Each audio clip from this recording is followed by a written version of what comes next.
आपको बताऊं कि साइंस जो है वो उन चीज़ों पे काम करना पसंद करती है जिनके आगे कामयाबी है। जिन चीज़ों के आगे कामयाबी नहीं है, साइंस उसको दाएं बाएं छोड़ती चली जाती है। मिसाल के तौर पर देखिए, आप डायबिटीज़ है तो पहले डायबिटीज़ के लिए गोलियां नहीं होती थी, इंसुलिन नहीं होती थी। साइंस ने डायबिटीज़ के इलाज के लिए गोलियां और टीके बनाए।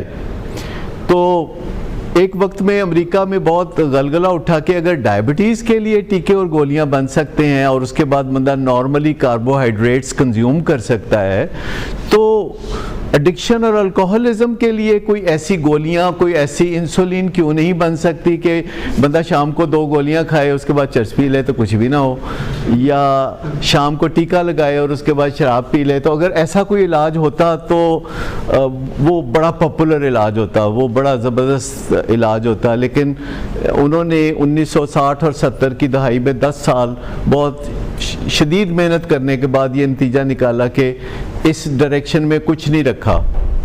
कभी ऐसा नहीं होगा कि कोई ऐसी गोली, कोई ऐसा टीका इजाद हो जाए जो शाम को 6 बजे टीका लगवाएं और 7 बजे पीने बैठ जाएं। ऐसा कभी भी नहीं होगा जी। और उन्होंने वो ये डायरेक्शन छोड़ दी जो आप बात कर रहे हैं ना, कि अगर किसी को यार शर्म, कोई शर्म भी होती है, कोई हया भी होती है, तो इसका कोई फ़ायदा नहीं है। असल बात यह है कि ये एक फिज़िकल बीमारी है, ये साइकोलॉजिकल बीमारी नहीं है।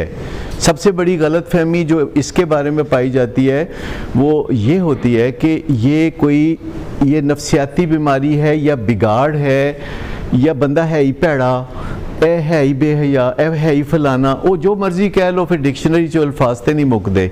लेकिन साइंस कहती है कि ये एक फ़िज़िकल बात है, और वो फिज़िकल बात यह है कि हमारे जिस्म में एक निज़ाम होता है ड्रग्स से डील करने के लिए। जैसे हमारे जिस्म में एक निज़ाम होता है गोश्त से डील करने के लिए, और हमारे जिस्म में निज़ाम नहीं होता घास से डील करने के लिए, और गधे के जिस्म में निज़ाम होता है घास से डील करने के लिए, पर गधे के जिस्म में निज़ाम नहीं होता शराब से डील करने के लिए।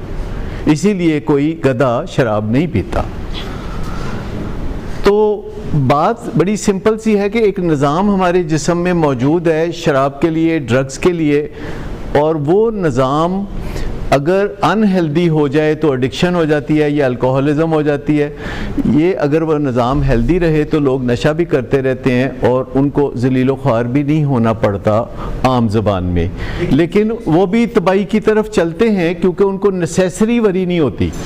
एक नेसेसरी वरी होती है, जैसे आपका इम्तिहान है तो नेसेसरी वरी है और आप उसके वजह से पढ़ेंगे। लेकिन अगर किसी बंदे ने उस टाइम पे ड्रग्स कर लिए हैं तो फिर उसको कोई वरी नहीं होगी, कहेगा ठीक है कर लांगा, हो जाएगा, देखा जाएगा। बहुत सारी चीज़ें हम अनजाने में कर रहे होते हैं।